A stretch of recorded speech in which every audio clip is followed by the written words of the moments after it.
가장 초췌할 때 뭘 찍는다고 해가지고 어차피 부어서 나오긴 하지만 그렇습니다. 오늘은 이제 하나님에 대해서, 저번주는 하나님의 속성에 대해서 얘기했죠. 하나님의 속성. 그럼 우리가 이제 이런 질문을 할 수 있어요. 하나님 한 분에 다른 하나님이 계신가? 왜냐하면 세상에 신이 많다고 하니까. 그리고 하나님의 신격에는 몇 위가 계신가? 이런 질문을 할 수 있어요. 오늘 그 말씀이 바로 오늘 본문에 있는, 여러분 많이 들어봤죠? 언제 들어봐요? 예배 때 마지막으로 목사님이 축도하실 때 요걸 가지고 기반을 해서 목사님들이 성령의 역사인도 충만하심 이런 것도 기도하고 하는데, 이게 가장 기본적인 하나님의 역사입니다. 그러면 하나님이 한 분밖에 안 계신가? 성경에서는 당연히 하나님이 한 분밖에 계시지 않다라고 얘기를 합니다. 하나님은 모든 존재하는 것의 제1원인이에요. 1원인. 즉 가장 하나인 원인이기 때문에 모든 만물이 하나님께 의존해 있어요. 그래서 하나님을 거부하고 하나님에 대해서 믿지 않고 받아들이지 않았던 사람의 죽음을 보면 그 죽음 앞에서 두려워 떠는 일들이 많이 있습니다. 그 존재 자체가 분명한데도 결국은 하나님의 엄중한 심판을 느끼기 때문에 결국 그 죽음 앞에서 떨게 돼 있어요. 하나님은 그들에게 생명력을 주시고 존재하게 하시죠. 모든 만물이 하나님으로부터 오기 때문에 모든 생명은 하나님으로부터 옵니다. 따라서 모든 거짓 신을 섬기는 것은 아주 심각한 죄가 돼요. 그래서 우상 숭배하지 말라 하나님이 이야기하고 계시죠. 한편으로 하나님은 거짓 신을 예배하고 섬기는 자들을 혼미하게 만드셔서 심판하시기도 합니다. 참 우리가 이해하지 못하는 부분이기도 한데, 사랑의 하나님이 어떻게 이럴 수 있을까? 데살로니가 후서 2장 11절에서 12절에 이렇게 얘기합니다. 이러므로 하나님이 미혹의 역사를 그들에게 보내사 거짓 것을 믿게 하심은 진리를 믿지 않고 불의를 좋아하는 모든 자들로 하여금 심판을 받게 하려 하심이라 얘기합니다. 우리가 저번에 그 하나님의 속성에 대해서 얘기할 때, 그리고 우리가 그 전주에 하나님에 대해서, 사람이 어떻게 존재하는가, 사람이란 무엇인가에 대해서 이야기할 때 하나님의 영광을 모든 만물 가운데 심어놓았다. 로마서의 사도 바울이 고백하는 것처럼. 그러니까 우리가 하나님을 선택할 수 있음에도 불구하고 우리가 하나님을 선택하지 아니하고 다른 것들을 선택하는 것으로 말미암아 나의 선택으로 말미암아 그 책임이 누구에게 오는 것이냐? 나에게 온다. 우리는 하나님을 믿으면 그 책임을 누가 지세요? 우리가 져요? 아니에요. 하나님이 져주시는 거예요. 우리가 예수 그리스도 하나님을 따라간다고 믿는다고 고백하면 그때부터는 우리의 모든 인생을 누가 책임지시는 거냐? 예수 그리스도께서 책임지시는 거예요. 그런데 내가 예수님을 믿기를 거부하고 내 스스로 살고자 하는 사람들은 결론적으로 그 결과를 누가 담당해야 되냐? 자기 자신 스스로 감당하게 되는 거죠. 그래서 미혹의 역사, 즉 그가 그렇게 갔기 때문에 그 결과로 이 역사를 하나님께서 하신다, 이렇게 얘기하는 겁니다. 하나님은 한 분이시기 때문에 바른 신앙은 둘이 있을 수 있을까요? 없을까요? 없다라는 거예요. 없다. 바른 신앙은 하나입니다. 따라서 다른 종교를 통해서는 구원을 받을 수 없습니다. 예수님이 그렇게 얘기하잖아요. 나로 양의 문으로 들어오지 않는 사람은 뭐예요? 다 도둑이요 강도다, 이렇게 얘기해요. 나로 말미암지 않고는 구원에 이를 수가 아버지께로 나올 자가 없다라고 예수님께서 단언하셨죠. 환상적인 방법으로 거짓 신앙들을 만들어내는 것은 거짓 신을 세우는 겁니다. 우리가 우상을 세울 때 그 모든 것들이 뭐예요? 우리의 환상이에요. 그러니까 우리가 다산의 여인 해가지고 아세라를 섬길 때, 바알을 섬길 때 이렇게 보면 아세라의 좀 이게 성적인 표현일 수도 있는데 가슴 유방이 엄청나게 많아요. 그 신상이. 왜 그럴까요? 다산해야 되잖아요. 아이를 많이 낳아야 되니까, 아이를 많이 먹여야 되니까 그 젖이 유방이 많을 수밖에 없는 거예요. 그렇게 상상을 해서 만드는 거예요. 하나님은 모든 거짓신과 구별되고 진정으로 은혜를 깨닫는 자는 우상을 버리고 하나님께 돌아설 수밖에 없게 만드십니다. 모든 생명이 살아계신 하나님 안에 있고 하나님으로부터 오기 때문에 하나님을 찾고 구할 수밖에 없는 거예요. 성경은 하나님이 한 분이라는 것을 확정하여 말하고 있죠. 갈라디아서 3장 20절에 그 중보자는 한 편만 위한 자가 아니나 하나님은 한 분이시니라 이렇게 얘기합니다. 즉 예수 그리스도 하나님, 우리가 성령님 얘기하는 우리 하나님은 한 분이라는 거예요. 물론 우리를 위해서 중보하시기도 하지만 다른 믿지 않는 자들을 위해서 지금도 중보하고 계세요. 왜 그럴까요? 그들이 주님 품으로 돌아올 수 있도록 중보하시는 분이 바로 예수 그리스도라는 거예요. 그분이 여러분이냐? 그렇지 않다. 한 분이라고 성경은 얘기합니다. 시편 86편 10절에 무릇 주는 위대하사 기이한 일들을 행하시오니 주만이 하나님이시니이다. 이렇게 그러니까 주님만이 오직 한 분 하나님이다. 시편의 기자도 고백하죠. 즉 하나님 한 분 외에 다른 신들을 섬겨서는 안 된다는 거예요. 그게 기독교인들이 가져야 될 진리입니다. 하나님이 한 분이시라는 것은 오직 하나님이 모든 것의 원인이시고 모든 것의 최종적 목적이라는 것이 바로 성경이 얘기하고 있는 거예요. 즉 우리가 목적으로 삼아야 될 거는 뭐예요? 여러분이 대학 가고 좋은 직장 가고 여러분이 돈 많이 벌고 여러분이 행복한 게 여러분의 목적이 아니라 내가 하나님께 더욱더 가까이 나가자 하는 것이 여러분의 목적이 돼야 돼요. 그 목적이 이루어지면 내가 어떠하든지 그 안에서 은혜와 평강 가운데 있을 수 있는 거라는 거죠. 따라서 하나님이 한 분이시라는 것은 오직 하나님만을 기쁘시게 해드려야 하고 하나님께 감사해야 하는 것을 의미하는 것입니다.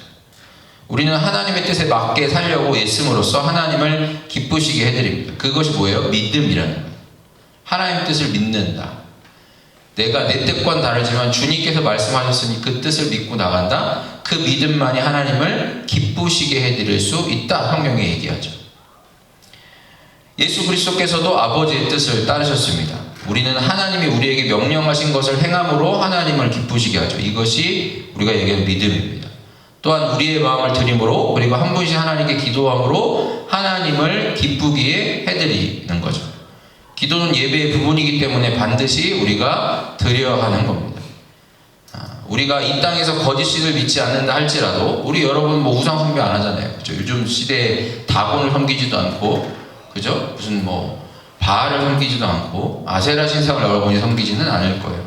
그런데 그러면 무엇이 우상이냐 이 시대 가운데? 이 시대의 우상은 돈을 최고로 사랑한다면 결혼을 하고 아이를 낳고 그 자식을 최고로 사랑한다면 그것이 우상이라는 거예요. 내 스스로를 최고로 생각하고 여기는 것 또한 우상이에요. 그러니까 자존감은 괜찮지만 이게 자의식과잉이 되면 안 되는 거예요. 하나님 나를 사랑하셔. 그래 사랑하시지. 그러니까 나는 귀하고 고귀해. 이걸로만 계속 나가면 어느 순간 하나님보다 내가 더 없어지죠. 그러니까 하나님이 무언가를 하라고 했을 때 내가 원치 않는 거면 어떻게 반응하는 거예요? 하나님 왜요? 가 되는 거예요. 도대체 나한테 왜 그러세요? 가 되는 거예요. 근데 하나님 뭐예요? 순종하라고 하시는 거예요. 순종하라고. 오늘 신기하게 또 우리 목사님 말씀이신 것이 주일날 예배가 순종하라. 순종은 쉽지 않다는 거죠. 예, 베드로가 예수님의 멱살을 잡고 얘기할 때 뭐 그냥 좋게 얘기했겠어요? 예수님 그러시면 안 됩니다. 이렇게 얘기했을까? 항변했다 이렇게 나오잖아. 어떤 거냐면 야 이 새끼야! 이렇게 된 거야. 쉽게 얘기하자. 내가 너를 믿고 따랐는데 말이야. 어떻게 네가 죽는다고 할 수가 있어? 이렇게 된 거야. 그게 뭐예요? 하나님의 뜻을 따른다고 했지만 결론적으로 베드로가 처음에는 하나님을 믿고 따랐지만 3년 동안의 시간 동안 자기의 세계 가운데 저분을 따라가면 저분이 왕이시기 때문에 내가 한 자리 하겠구나라는 생각으로 바뀌게 된 거죠. 제자들이 모두가 다 그랬어요. 그렇기 때문에 우리의 배, 자신의 배를 섬기는 것도 우상숭배라고 하는 것이죠. 살아계신 하나님이시라는 것은 하나님이 스스로 계시고 모든 자연적인 것과 영적인 것 그리고 영원한 생명의 원인이라고 얘기하는 것과 같습니다. 참되신 하나님이라는 것은 모든 거짓신으로부터 구별되신다는 것이고 참되시다는 것은 하나님이 실제로 존재하는 걸 얘기하는 것이고 진리 가운데 계시고 상상이나 생각으로 만들어지는 것이 아니라고 하는 겁니다. 우리가 성경을 예수 그리스도를 믿고 난 이후에 성경을 상상의 산물로 만들면 안 돼요. 근데 많은 이들이 상상의 산물로 만들었어요. 왜 그럴까요? 하나님의 말씀이 믿기지 않는 거예요. 나의 기준, 나의 가치 판단으로 하나님의 말씀이 믿기지 않기 때문에 그걸 상상의 생각으로 만들었다고 얘기하게 됩니다. 하나님은 그러한 거짓신과 구별되기 때문에 살아계신 것과 참되신 것은 서로 연결되는 거예요. 살아계시기 때문에 참되신 거예요. 이것은 하나님의 속성에서 분리될 수 없어요. 살아계신 하나님만이 유일하게 참되신 하나님이고 참되신 하나님이 살아계신 하나님이라고 이야기합니다. 성경에 그렇게 얘기를 하고 있는 거예요. 그것이 진리입니다. 그럼에도 불구하고 우리가 좀 이해하지 못할 부분이 있어요. 바로 뭐냐면 삼위일체입니다. 삼위일체. 여러분 사도신경 고백할 때 뭐라고 고백해요? 처음에 전능하신 아버지 하나님을 내가 믿사오며 그 외아들 우리 주 예수 그리스도를 믿사오며 이는 성령으로 잉태하자 이렇게 고백하잖아요. 이게 삼위격이 일체 하나이다 라고 얘기를 합니다. 하나님은 한 분이시지만 하나의 본질 안에서 구별되는 세 위격이 계세요. 이제부터 머리가 아프기 시작하는 거야. 그치? 이거를 설명하고 이것을 고민하려면 머리가 아프기 시작해요. 이것은 쉽게 얘기하자면 우리의 머리로서는 이해할 수 없는 신비한 비밀입니다. 비밀.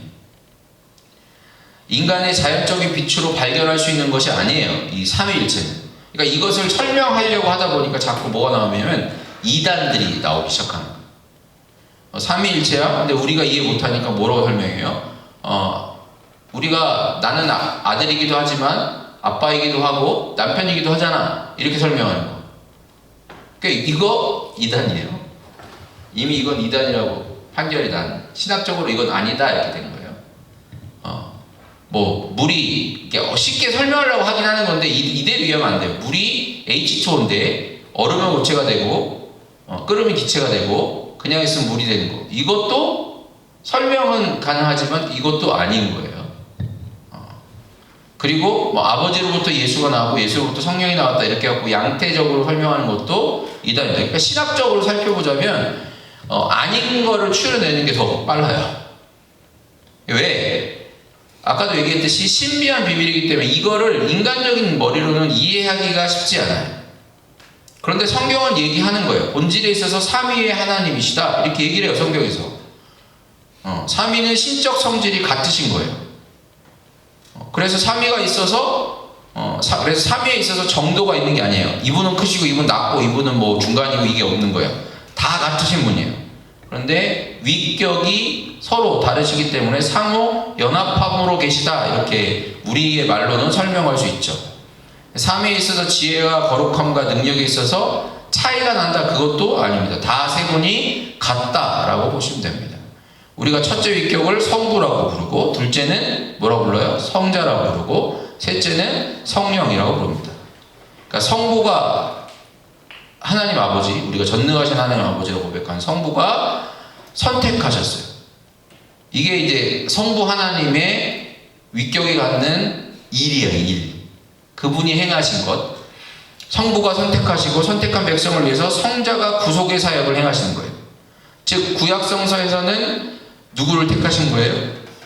아브라함 그리고 야곱 이스라엘 그를 선택하셨고 그들을 통해서 누구를 구원하시기 위해서 모든 민족을 하나님께서 구원하시기 위해서 선택하셨고 부르셨다는 거예요.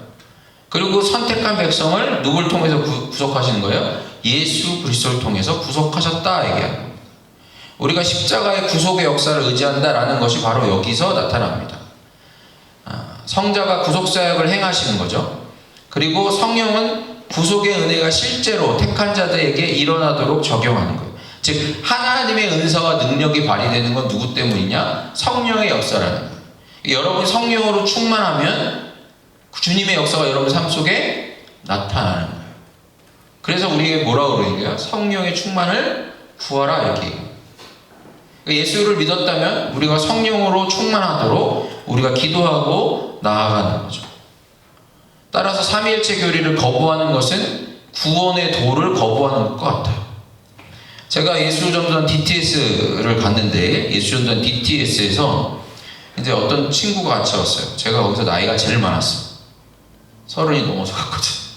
30이 넘어 DTS 갔는데 거기 거의 띠동갑인 친구가 왔어요. 미국에서 살던 친구예요. 아메리칸. 한국에서 있다가 잘 살다가 미국으로 아빠 부모님이 조기 유학을 보내셨어요. 어떤 한 목사님의 집으로. 근데 이 친구가 거기 와서 했던 얘기가 뭐냐면 나는 삼위일체가 도대체 머리로 이해가 되지 않는다는 거예요. 여러분 말처럼. 이해가 돼요? 지금 얘기하는 게 믿어져? 머릿속으로 이해가 돼? 안 되잖아. 어떻게 그게 이해가 돼? 셋인데 하나야? 뭐야 그게? 이렇게 된다고. 될 수밖에 없어. 그게 인간이야. 그런데 이 친구한테 그 간사님들이 이제 얘기하면서 이제 그거는 믿음의 영역이다. 그건 우리가 이해할 수 없는 영역이다 라고 얘기를 해도 안 돼. 왜냐면 얘가 상당히 분석적이야. 그리고 상당히 얘가 그런 걸 파고드는 걸 좋아했던 친구라 안 되는 거야. 그런데 그 친구가 기도하는 중에 갑작스레 믿어집니다. 뭐 뜬금없이 갑자기 하나님이 믿게 하신 거예요. 그 친구한테. 어떻게 자기는 설명을 못하겠대. 근데 기도하면서 하나님이 보여주시고 하나님이 그 친구를 만나줬는데 그게 믿어지는 거예요. 그냥 삼위가 한 분이시구나. 그냥 그게 신비로서 믿어지는 거죠. 성부의 역사를 좀 더 살펴보자면 모든 것의 완전함은 성부 하나님으로부터 출발됩니다. 기인하죠. 요한복음 5장 26절에 아버지께서 자기 속에 생명이 있음 같이 아들에게도 생명을 주어 그 속에 있게 하셨고 이렇게 얘기해요. 즉 모든 것은 누구로부터? 성부로부터 나왔다 이렇게 얘기를 합니다. 모든 것을 계획하시고 뜻을 가시고 계신 것을 우리 누구에게 돌리는 거예요? 성부 하나님께 돌리는 거예요. 그래서 우리가 기도할 때 아버지 하나님의 뜻대로 예수님이 어떻게 얘기해요? 아버지의 뜻대로 원대로 하옵소서 그래요. 예수님도 똑같은 빅격을 가진 똑같은 본질적으로 하나님이시지만 누구에게 돌려요? 성부 하나님 앞으로 돌리는 거예요. 요한복음 12장 27절에 28절에 지금 내 마음이 괴로우니 무슨 말을 하리요? 아버지여 나를 구원하여 이때를 면하게 하여 주옵소서. 그러나 내가 이를 위하여 이때에 왔나이다. 그 뜻을 아시는 거예요. 아버지여 아버지의 이름을 영광스럽게 하옵소서 하시니 이에 하늘에서 소리가 나서 이르되 내가 이미 영광스럽게 하고 또다시 영광스럽게 하리라 하시니 예수님도 충분하게 이 역사들을 이루실 수 있지만 그 모든 걸 누구한테 돌리는 거예요? 성부 하나님께 돌리는 거예요. 모든 시작과 그 모든 출발은 하나님 아버지다. 그리고 그 아버지의 계획 안에 나는 있다. 이렇게 되는 거죠. 그리고 한편으로 영원한 구속을 마련하셨고 죄를 용서하시고 마지막 날에 죽은 자를 살리시고 세상을 심판하시는 것에 대해서는 누구의 사역일까요? 성자의 사역이에요. 예수 그리스도께서 그렇게 하신 거예요. 우리가 그래서 마지막 때 만왕의 왕라고 부르는 건 누구예요? 성자 예수님을 얘기하는 거예요. 만주의 주 이것도 누굴 얘기하는 거예요? 성자 예수님을 얘기하는 거예요. 재림주라고 얘기하는 것도 성자 예수님을 얘기하는 거예요. 물론 성부 하나님도 계시지만 이 역할은 성자 하나님이 가지고 계신 역할이다라고 성경에서 이해하죠. 에베소 1장 13절에 그 안에서 너희도 진리의 말씀 곧 너희의 구원의 복음을 듣고 그 안에서 또한 믿어 약속의 성령으로 인치심을 받았으며 이렇게 얘기합니다. 요거는 삼위 가운데 성령의 사역으로 구별되는 거예요. 즉 뭐예요? 구속의 은혜를 유효하게 적용시키는 것이 바로 성령의 역사입니다. 여러분이 말씀을 듣고 믿는다고 해서 여러분이 그냥 내가 머리로 이해했으니까 믿는다 그게 아니에요. 여러분 성경 66권 저번에 제가 항상 누가 이렇게 질문을 참 잘했어. 성경이 의심되지 않으셨어요? 이렇게 질문을 나에게 했잖아요. 그래서 나 처음 수련회 나갈 때 의심이 돼요. 당연한 겁니다. 왜요? 인간의 머리로는 하나님 말씀을 온전히 이해할 수가 없어요. 말도 안 되는 거예요. 그런데 그것이 어떻게 일어나요? 하나님의 성령이 나에게서 성령님께서 역사하셔서 그 말씀이 믿어지게 하시는 거예요. 믿어지게 하시는 거예요. 이게 삼위 하나님이 하시는 역할이라는 거예요. 이렇게 각 위가 하시는 일을 구별하고 삼위일체에 대한 지식이 필요한 이유는 하나님의 구원 사역을 우리가 이해하기 위한 거예요. 다른 게 아니라 그냥 하나님의 구원 사역이 이렇게 진행되어 가는구나라는 걸 이해하도록 우리가 삼위일체를 이해하는 거죠. 하나님의 선택된 백성에게서 어떻게 해서 구원이 일어나는가, 실제로 일어나는가를 알기 위한 거예요. 물론 이것을 지식적으로 아는 것이 구원은 아닙니다. 얘기했듯이 지식으로 머릿속으로 그래 그냥 그렇구나 이러고 넘기면 된다는 것이 아니래요. 지식적으로 아는 것과 함께 실제로 구원이 일어나게 하시는 성령의 유효한 역사가 우리 가운데 있어야 한다라고 하는 것이죠. 따라서 삼위일체 교리는 추상적이고 철학적인 것이 아니라 어떤 거예요? 영적인 거예요. 영적인 거. 에이, 또 영적인 거래. 어떻게 영적인 걸? 그건 우리가 어떻게 추상적으로 철학적으로 설명할 수 있는 범위가 아니에요. 잘못 설명하면 삼위일체는 아까도 얘기했듯이 이단으로 빠지기 쉬워요. 신학자들 삼위일체 교리에 대해 정확하게 이해하지 못해요. 그나마 내가 좀 더 건강하게 이해하게 하는 건 한 가정에 아버지와 어머니와 자식이 있는데 그 가정의 뜻이 하나라는 거예요. 그 가정을 시작한 사람은 아버지와 어머니가 가정을 이뤘고 아들이 나왔죠. 우리가 동양에서 아들이 잘못하면 누구 욕해요? 딸이 잘못하면, 자식이 잘못하면 부모 욕해요. 그죠? 거기서 누굴 보는 거예요? 아버지를 보는 거예요. 그 가정을 보는 거예요. 그러니까 우리 쪽으로 좀 더 그나마 쉽게 이해하자면 그렇게 이해할 수 있어요. 그래서 우리들 가정을 다 개체로 봐요. 우리나라는 아니죠. 엄마, 아빠, 자녀를 한 가정 이렇게 보잖아요. 우리 이렇게 표현하잖아요. 그게 실질적으로 우리 가운데 좀 더 이해하기는 쉬운 방법이에요. 아버지 하나님이 그 일들을 시작하셨고 가정을 왜냐하면 일을 하면서 가정을 선택하고 가정을 이끌어가잖아.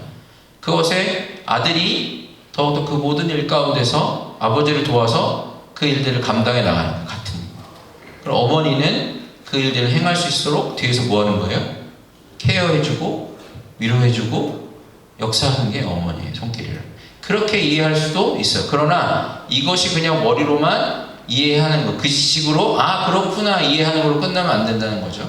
그것이 또 정확하게 맞는 것 또한 아니에요. 그냥 그것은 하나님의 비밀이고 그 비밀을 우리가 알 수 있는 것은 하나님이 알려주셔요. 못 믿겠어. 기도하세요. 가장 하나님 앞에 기도해서 하나님 이거 난 못 믿겠어.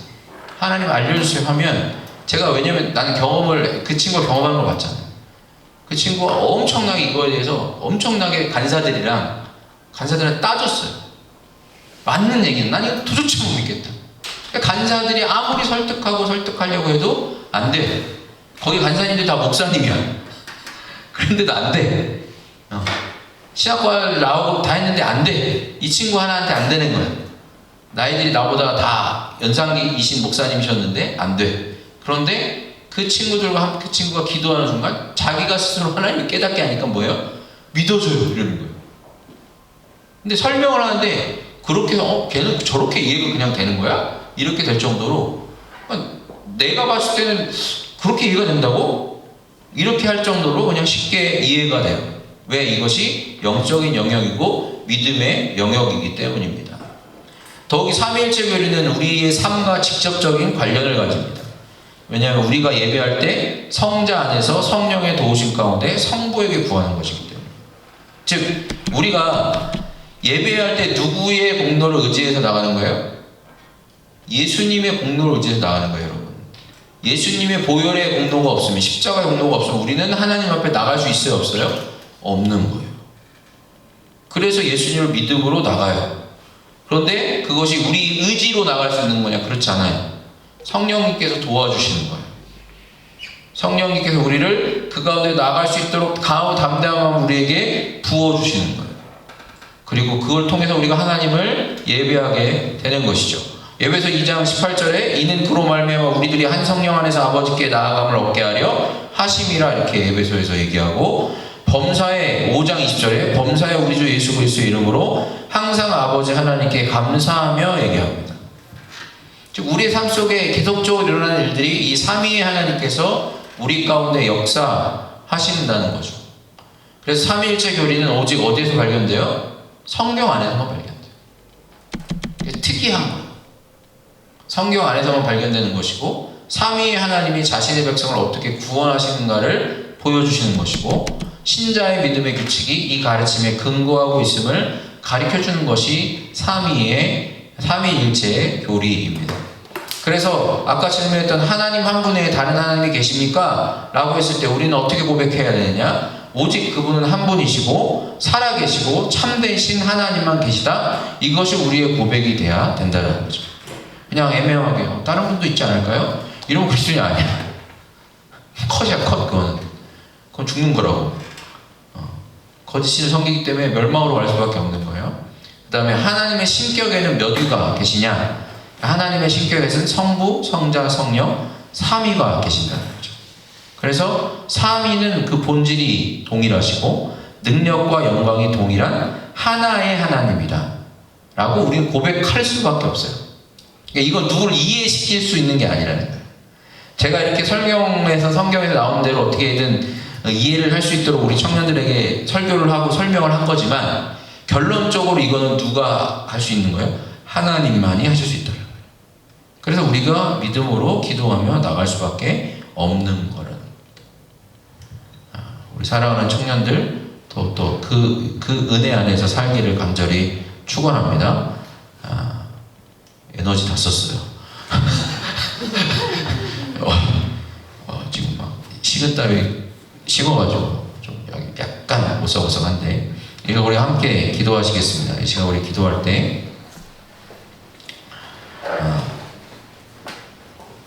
하나님의 구원의 역사를 온전히 우리가 누리며 살게 하여 주옵소서.